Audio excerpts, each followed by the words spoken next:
Slamdown is sponsored by BODYSLAM and Jam and WWE SmackTalks, and also sponsored by Impact Fan Nation.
Welcome to another episode of Slamdown Live. As you can see, we've been working on new graphics, updating a few little things and a few little tweaks. One thing I do want to quickly say is please check out the article on the Slamdown website, which is an interview with Amber Nova, who currently appeared on a Impact Wrestling taping. She's not signed with Impact yet. It was more... I don't know if it was making an appearance or I don't know if it's much more than that. But if you wanted to know more about her, go on the Slamdown website, read the article, please give feedback. But let's move on to WWE. Now, Raw is improving, but the one thing that really sticks out for me is dead crowd. After WrestleMania, we had a lot of excitement. The crowd were hyped. And then suddenly the crowd have gone quiet. And to me, it just felt a bit eerie. It was, I was watching the show and I'm like, I'm waiting to hear the fans roar. But they were quiet.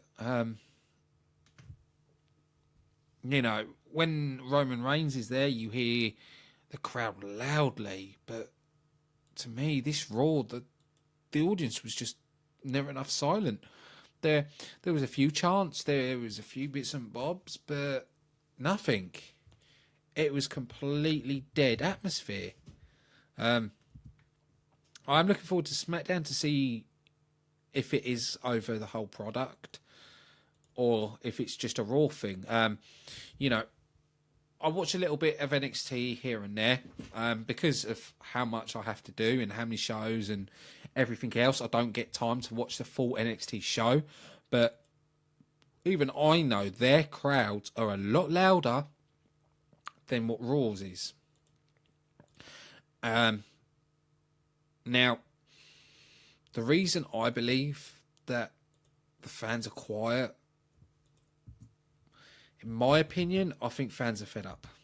The reason I feel they're fed up is we're ignored. Simply, we are ignored. For a long time, we have fans have chanted on who they like, who they dislike, but the WWE don't care. It seems now the guys that get pushed are the ones that sells the most merchandise, or it's the ones like, for example, with SmackDown, they're going to India, so they're making an Indian stable. It's just makes me think, why? You don't have to do that. Make a good product that the fans want to get behind, that the fans are going to love, that the fans, you're going to hear cheers, boos, excitement. To me, the model they're using to use it more as a business is actually affecting them. And I think they need to go back and be more of a wrestling promotion than being a wrestling business. That's my point of view on it. You know, if you look at the talent they've got an amazing talent.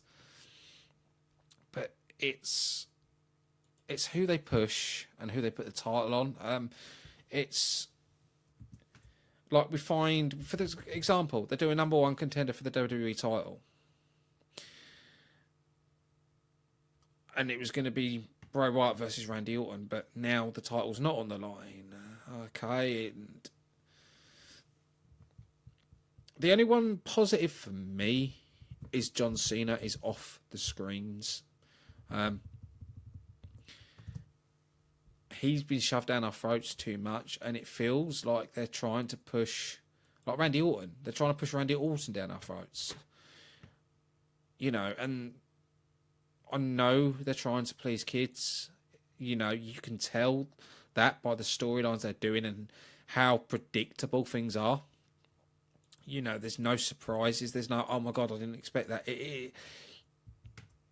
It's like you can predict the next couple of Raws and the next couple of SmackDowns, and it shouldn't be like that. I probably sound like a whinging wrestling fan, but I'm not here to whinge because I want to whinge. I'm here because I'm passionate about the WWE, and we know they can do better. You know, main reason I thought of the improvement they were doing was because of what Impact's doing with all the partnerships, all the talent exchanges. I thought the WWE got a bit fearful of that, and that's why they're trying to be better. But then I can't say it was bad, but I can't say it was good. There was nothing that I found super interesting, that I was enthusiastic about, or that really got me pumped. And that's just me being completely honest. There was nothing that made me go, hell yeah, or nothing. That seems to be one of their problems. I think it's because they've ignored the fans for so long. The fans have given up. For example, with Roman Reigns. Now, I'm not going to say Roman Reigns is a bad performer because, let's be honest, he's not. He's got better. He's improved. His mic abilities, his mic abilities actually can be pretty damn good. The problem is the people directing. You know, the funny moments with The Rock. The best funny moments with The Rock is when he went off script. I think the WWE are relying too heavy on scripts and putting everybody in a box. You know, look, when The Miz, you know, added his own words in, he got in trouble for it. But I'm sorry, what he put in was better than what was written for him. But one thing again, for Raw, Miz is the shining star for Raw. You know, for ages, I hated The Miz. When The Miz come on, it was like, oh no, not Miz. But now I actually like him. I like the way he's done his character, the way he holds himself, the way he's being used. And I can actually be quite positive. I'm not going to say Raw was all bad, because there was some good parts to Raw. You know, I want to dig into Raw more in a little bit. But it was just the dead crowd. I couldn't believe it. Really couldn't believe it. You know, am I right in saying that it's not wrestling fans going to these anymore? It's kids and families. You know, if you disagree with me, please tell me in the comments. Please tell me I'm wrong. Please tell me I'm wrong, but it feels like it's not wrestling fans. It feels like the wrestling fans are down at NXT. That's sort of the vibe I get from it. like I said, I can be completely wrong, and I'm hoping to prove that I'm wrong. Really, really hoped I am proven to be wrong, but that's just the feel I get. So what we're going to do now is going to dig into Raw. Right. One thing I do hope Matt becomes broken. We did see the fun exchange with Miz, Dean Ambrose, Chris Jericho. The show started with the highlight reel. Then Miz announced that the highlight reel's ending and it's going to be Miz TV. Then Ambrose comes down, interrupts, and announces it's going to be Ambrose's Asylum, which I thought was a fun little gag. It was playful, it was fun. I get that. We did see Dean Ambrose buying Chris Jericho a present, which was a jacket with Christmas lights stuck on it, which I thought was quite funny. But it mainly led up to a match with Chris Jericho and Dean Ambrose teaming up, taking on The Miz. And The Miz has to find a tag team partner. We did see another section where Dean Ambrose asked if he could be taken off the list of Jericho, which Jericho did. And then Dean Ambrose slapped him on the back and everything else. And then Jericho re-put Dean Ambrose's name back on the list.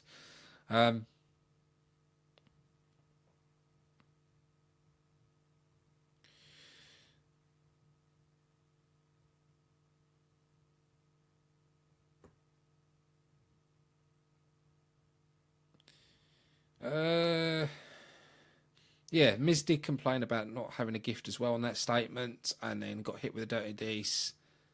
And Jericho put Maurice on the list for being married to The Miz. I do like the fun Jericho gimmick, but I'm starting to miss the old Jericho, taking the piss Jericho. And when I say that, I don't mean heel Jericho. So don't get me wrong, I'm not saying heel Jericho. I'm saying the Jericho that would, the one that used to come down and rip Stephanie McMahon.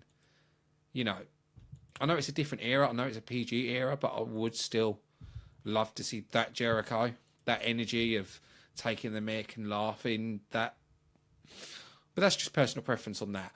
We saw Raw Tag Team Champion Matt Hardy taking on Sheamus. Now, I'm really hoping that they can become broken. I think, yes, we know it's the Hardy Boyz, but I think they're a little bit stale. I think it's a little bit, it's the Hardy Boyz. We've seen the Hardy Boyz going, from when they left WWE into TNA, just being the Hardy Boyz got boring. I wanted to see more than that. I want to see more character from them. And I do feel they need to be broken. And I think that would work, especially for Matt. I think it would work better. There is rumours going around by David Meltzer that the WWE is going to be paying Impact Wrestling for the broken gimmick, which I can't really see happening. But I thought Rebby Hardy managed to get the trademark on it. So I can't really get my head around that, but we'll have to wait and see. Overall, though, it was a good match. We did see Matt manage to get the victory.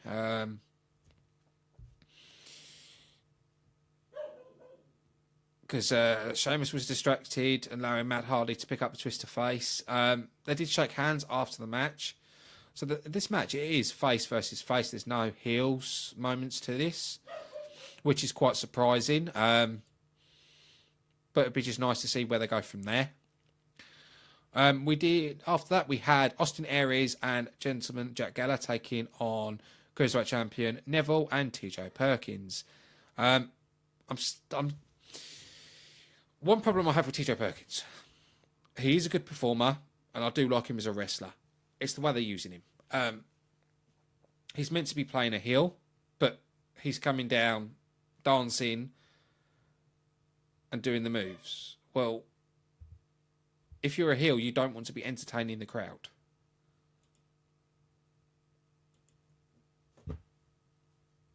That's my problem there. But it was a good. I'm going to say it was a good match. Look, even my dog's trying to join in this conversation. I'm not going to say it was anything amazing. I'm a bit gutted that they've stopped Austin Aries using the Brainbuster going into the last chance 3. Because that's one thing I quite like, because it made it more deadly. But now we're seeing him using the spinning elbow as a finisher, which has always been his signature, and then he would hit the Brainbuster into the last chance 3. So, like I said, it's just me, my opinion on that. But like I said, it was a good match. But we know it's leading up to Payback, where Austin Aries is taking on Jack Gallagher for... Not taking on Jack Gallagher. Austin Aries is taking on Neville for the title. Which we'll probably see Austin Aries get the win on that as well, because Neville's held the title for a little while and they want to build to something else. After that, we had the dumpster match. Kalisto taking on Braun Strowman.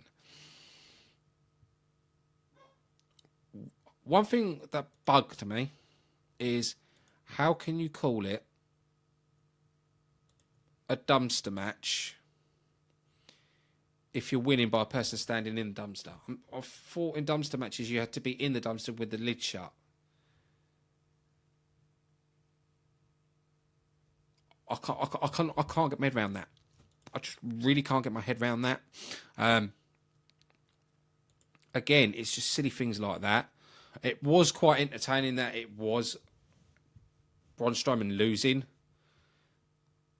because of the drop kick that knocked him off the ropes, and seeing Braun Strowman standing inside the dumpster.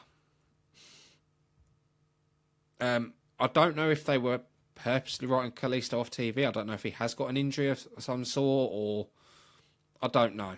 But I've got to admit, seeing the dumpster going off the stage was pretty cool. Wasn't that epic because the stage is not that high, not as high as it used to be, so it just didn't look, to me, it didn't look that good.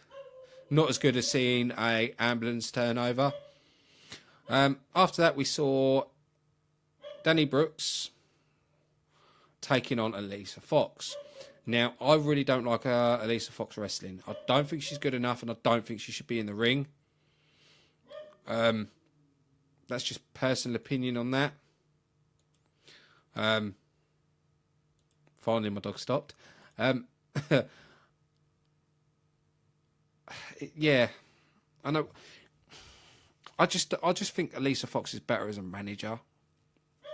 I think the role suited her better. That's my opinion on it anyway. But we did see Emma coming down.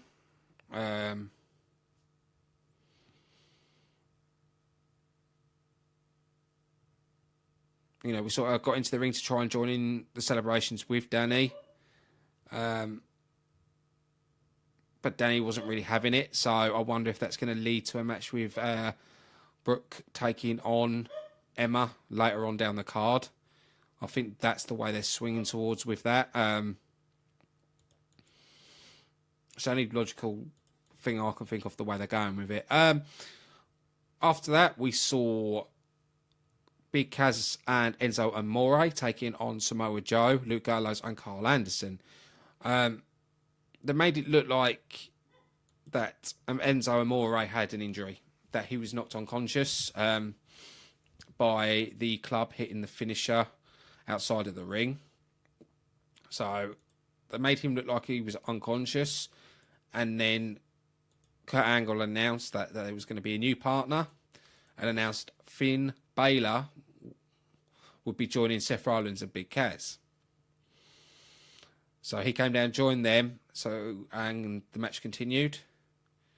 Actually, it was quite a good match. We saw a lot of two throw-in. It was probably one of the better matches of the card. In the end, we saw Finn Balor, Seth Rollins, and Big Cass get the victory. I know there's a lot of things going around the internet at the minute about Seth Rollins stealing Kenny Omega's finisher. It looked like Kenny Omega didn't mind it, to be honest. But stealing finishes has been going on for a long time. You know, you look at the guy, I can't remember his name, in NXT that's just got injured, that was meant to have a match with Bobby Roode. He uses the go to sleep. Well, That's what Punk used. You know, so everybody's used each other's finishers. The only finish I've... Actually, no, to tell a lie, I have seen a female in the WWE use the style clash. So they all do it to each other. But even though I don't like it when people steal the move, it's still better than him using the pedigree, because the pedigree just looked awful, especially for someone like Seth Rollins. I don't think they should have got rid of the curb stomp, to be honest. But people that do miss the curb stomp, they are, I think it's Laura Van Ness that uses it in Impact. After that, we saw Sasha Banks taking on Alexa Bliss. We did see Alexa Bliss end up leaving the ring, walking up the ramp partway through the match. And the ref counts her out. And then Bayley comes down. And the Bliss still walks off and then comes back down and attacks Bayley and goes back again. Okay. I can see, I know it was building something, but I don't know. I just find it a bit boring. I like Alexa Bliss as a performer. I like her character. I don't know. See, I'm not a big Bayley fan. Now, people are going to probably moan about this, might even boo me for this, but the reason I'm not a Bayley fan is one simple reason. Her moves are not great. Her finishes, not great. It's an average finisher. It's a belly to belly. Everybody uses it. It's not special. That's my problem with it. That's basically it. That is the only problem I have with it. We saw Apollo Crews taking on Curt Hawkins. And actually, first time ever, we've seen Curt Hawkins hit some moves. Curt Hawkins actually hit a couple of moves on Apollo Crews. Oh my God. But he still lost. But, you know, we actually saw Curt Hawkins actually get a little bit of an upper hand. I was in shock. I did not know what to do. But he actually did say that he makes people stars. Okay. But after the match, we saw Titus O'Neil come down and trying to get Crews to the Titus brand, which I can actually see them probably doing, using Titus as an Apollo Crews manager, because a lot of, you know, Apollo Crews hasn't really got any mic skills. He's got the ability, but his mic skill, it's all right. So using Titus O'Neil as the manager is probably a good move. We saw Dean Ambrose and Chris Jericho taking on The Miz. Because Miz said he had a tag team partner, he had a note from a tag team partner. That person didn't turn up. Didn't say who it was either, so we don't know who it was meant to be, but they didn't turn up. So we saw The Miz get a beating. As Dean Ambrose was going to put The Miz through the announce table, Bray Wyatt showed up. Now, why is Bray Wyatt showing up against Dean Ambrose and Chris Jericho when he's got Randy Orton at Payback? Surely enough, shouldn't you be doing something to continue that, then start the new rivalry? But, hey-ho. He attacked Dean Ambrose and hit his finisher, putting Dean Ambrose through the Titantron wall. And got told to take Chris Jericho down, took Chris Jericho down, rolled him in the ring, hit the finisher on Chris Jericho. And as the Lifeless Body was laying down, the Miz was patting Bray Wyatt on the shoulders. Bray Wyatt turned around, put Miz in Sister Abigail, stood over the Miz's body, and did the follow the buzzards. Now, to me, it left a bit of confusion. It's like, right, okay, why is he attacking Dean Ambrose? Why is he doing this bit now? Is he not worried about Orton? What? Like, again, a problem. The lack of story or confusing the story. Like, you've got stories that are so easy to follow, and then you've got ones that go back and forth, and it's like, right, okay. Now, what are you doing again? That's the problem.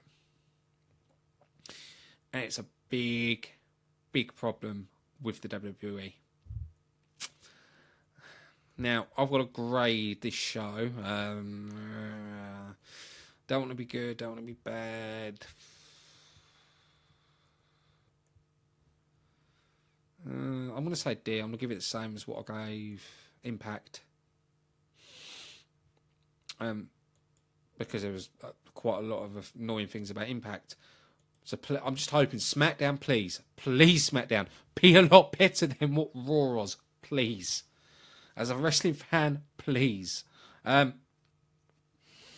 trying to think. I think that's everything I wanted to cover. But yeah, that's everything about Raw. I will say again, don't forget to check out the Slamdown website, which is slamdown.co.uk, and have a read on the Amber Nova interview, where she talks about her appearing in NXT and even about her love for cars. Also, you can also check us out on Twitter, which is at Slamdown Live.